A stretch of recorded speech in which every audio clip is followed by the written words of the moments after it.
सो आज के लेक्चर में अपन देखेंगे कि हमारा ऑक्सीजन जो कि O2 है वो कैसे एक्ट कर पाता है नीबरिंग ग्रुप की तरह। ऑक्सीजन हा हा। So one of the most common examples of this type of neighboring group mechanism is the reaction of two bromopropanoic acid with dilute solution of NaOH। कौन सा dilute? NaOH के डाइल्यूट सॉल्यूशन के साथ अगर अपन reaction कराते हैं to ब्रोमोप्रोपेनोइक acid की तो क्या होता है? ये हमारा जो OH है ना, हाइड्रोक्सी ग्रुप, ये यहाँ पे हमारा नेबरिंग ग्रुप की तरह एक्ट करेगा। ठीक है, अब इसका प्रोटोन एक्सट्रैक्ट करने के लिए अपन इसके अंदर OH डालते हैं। OH डालेंगे, यहाँ से H प्लस डोनेट करेगा, वाटर बन के बाहर चला जाएगा। फिर हमारे पास बचा टू ब्रोमोप्रोपेनोइक एसिड, ऑक्सीजन पे हुआ नेगेटिव चार्ज, मतलब इसके पास लोन पेयर्स है। ये अपने इलेक्ट्रॉन्स डोनेट करेगा अल्फा कार्बन को with respect to the leaving group. Alpha को डोनेट करा। इस स्टेप को अपन क्या बोलते थे? First step. ये हमारा स्लो होता है रेट डिटरमाइनिंग। अब रेट डिटरमाइनिंग के अंदर क्या, सिर्फ सबस्ट्रेट, मतलब ये फर्स्ट ऑर्डर लॉ को फॉलो करेगा और ये इंट्रामोलिक्यूलर मैकेनिज्म यहाँ पे शो होगा। इंट्रामोलिक्यूलर। अब ये यहाँ पे ऑक्सीजन अपने इलेक्ट्रॉन कार्बन पे देगा, कार्बन के पास 5 बॉन्ड हो जाएंगे और कार्बन को सिर्फ 4 बॉन्ड चाहिए, उसे 5 नहीं चाहिए, तो बोलेगा लिविंग ग्रुप तुम चले जाओ अपने इलेक्ट्रॉन्स लेके। लिविंग ग्रुप बाहर चला जाएगा। अब यहाँ पे न्यूक्लियोफाइल आएगा, अपन ने NaOH डाला था वो भी डाइल्यूट का। NaOH डाला, ये हाइड्रोक्सी ग्रुप देगा, ये न्यूक्लियोफाइल अटैक करेगा अल्फा कार्बन पे। अल्फा इस पे इसने अटैक करा, बन गया 2 हाइड्रोक्सी प्रोपोनेट। क्यों? क्योंकि यहाँ पे अपन ने प्रोटोनेशन नहीं करा था, क्योंकि अपन ने स्टार्टिंग में डिप्रोटोनेशन कर दिया। फिर वापस से प्रोटोनेशन करेंगे, वापस से प्रोटोनेशन करेंगे तो बन जाएगा 2 hydroxy propanoic acid.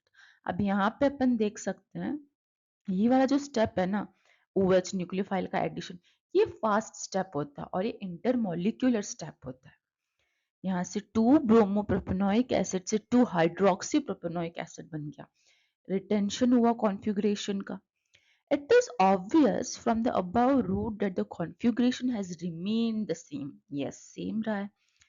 R lactate anion. Unlike SN2, where we would have seen obtained the S lactate ion. यहाँ पे R कॉन्फ़िगरेशन होती है RNS, तो अपन ने यहाँ पे रिटेंशन देखा। अगर अपन डाइल्यूट NaOH लेते हैं तब यहाँ पे रिटेंशन होता है। If we will add concentrated NaOH, अगर कंसंट्रेटेड डालेंगे, R है, ठीक है, यहाँ पे अपन ने R लिया 2 ब्रोमोप्रोपेनोइक एसिड के अंदर, तो R की जगह R नहीं मिलेगा, हमें L मिलेगा, that is L lactose anion. So this product will show inversion of configuration, मतलब SN2 मैकेनिज्म यहाँ पे फॉलो होगा। सेम है, 2 ब्रोमोप्रोपेनोइक एसिड है, इसके अंदर अपने हाइड्रोक्सी ग्रुप डाला, यहाँ से प्रोटोन का एक्सट्रैक्शन होगा, यहाँ पे इलेक्ट्रॉन्स अल्फा कार्बन के ऊपर अटैक करेंगे, लिविंग ग्रुप लीव होगा, ये इंटरमोलिक्यूलर SN2 होगा। फर्स्ट इन्वर्जन है, स्लो प्रोसेस है, रीडिटरमाइनिंग फर्स्ट लॉ। सेकंड के अंदर यहाँ पे जो हमारा जो न्यूक्लियोफाइल है ना, OH, अपन ने NaOH डाला है उसका, वो अटैक करेगा अल्फा कार्बन पे, सेकंड इन्वर्जन होगा, ये इंटरमोलिक्यूलर SN2 होगा।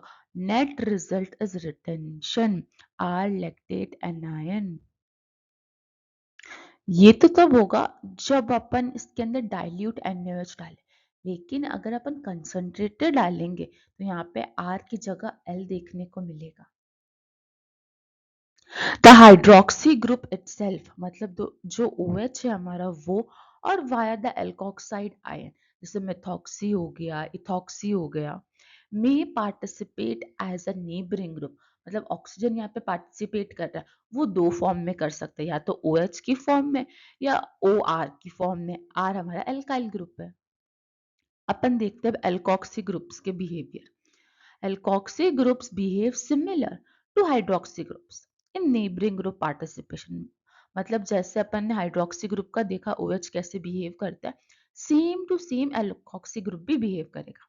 That is, they show enchimeric assistance in the formation of 5 membered rings। and to far less extent in the formation of six membered rings. Generally 5 membered rings बनती है, ठीक है, इन comparative to 6 membered 5 member को हम preference देते हैं. इसे एक एग्जांपल से समझते हैं. द एसिटोलाइसिस ऑफ 4-methoxybutyl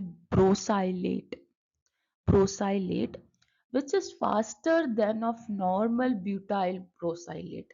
ये अपन ने स्टार्टिंग में डिस्कस करा था कि जो नेबरिंग ग्रुप होंगे ना वो rate of reaction 1000 time increase कर देंगे, 1000 टाइम. तो अगर यहाँ पे अपन नॉर्मल ब्यूटाइल लेंगे ना तो रेट ऑफ रिएक्शन बहुत कम होगी, लेकिन अगर अपन यहाँ पे मिथॉक्सी 4 methoxy ब्यूटाइल ब्रोसाइलेट लेंगे तो रेट ऑफ रिएक्शन बहुत बहुत हाई हो जाएगी. ये ऑक्सीजन है, इसके पास होंगे लोन पेयर्स. ये अपने लोन पेयर्स देगा कार्बन को. कार्बन को दिए, कार्बन के पास 5 वैलेंसी, कार्बन को चाहिए 4 वैलेंसी. वो बोलेगा लिविंग ग्रुप तुम लीव हो जाओ. ये स्लो है, रेट डिटरमाइनिंग है और इंट्रामोलिक्यूलर है. हो गया. फिर इसने क्या बनाया, साइक्लिक ट्रांजिशन. एक साइक्लिक ट्रांजिशन इंटरमीडिएट बनता बन गया. अब यहाँ पे हमारा न्यूक्लियोफाइल एक्ट करेगा. न्यूक्लियोफाइल आया, सीधा अटैक करा कहाँ पे, अल्फा कार्बन पे अटैक कर दिया. ये हमारा फास्ट होगा और इंटरमोलिक्यूलर होगा. SN2 मैकेनिज्म होते हैं दो, फर्स्ट यहाँ हो गया, सेकंड यहाँ हो गया और हमें मिल गया प्रोडक्ट. और ये रिटेंटेड प्रोडक्ट है, मतलब उसकी कॉन्फ़िगरेशन सेम है. देखो यहाँ से लिविंग ग्रुप गया था, यहीं पर ये आया. अब ब्रोसाइलेट क्या होता है, ब्रोसाइलेट का फॉर्मूला है para bromo benzene sulfonyl. Okay. एक और बात ध्यान रखने की है कि जो हमारा न्यूक्लियोफाइल और लिविंग ग्रुप होगा ना वो हमेशा अपोजिट साइड में होना चाहिए ताकि neighbouring group participation mechanism follow हो. अगर वो अपोजिट साइड में नहीं है, सेम साइड पे है, जबकि सिमिलर साइड पे है, तो सिंपल SN2 मैकेनिज्म अपन को देखने को मिलेगा, मतलब इन्वर्जन होगा कॉन्फ़िगरेशन के अंदर. फर्स्ट अपन देखते हैं, यहाँ पे अपोजिट साइड के अंदर है न्यूक्लियोफाइल और हमारा लिविंग ग्रुप. ठीक है, न्यूक्लियोफाइल कौन, वो एटम और ग्रुप जिसके पास अनपेयर पेयर्ड ऑफ इलेक्ट्रॉन है और वो अपने इलेक्ट्रॉन्स डोनेट करता है अल्फा कार्बन को with respect to the leaving group. QH डाला, न्यूक्लियोफाइल यहाँ पे न्यूक्लियोफाइल हमारा OH है. अब यहाँ पे डीप्रोटोनेशन होगा, H चला जाएगा, H चला जाएगा.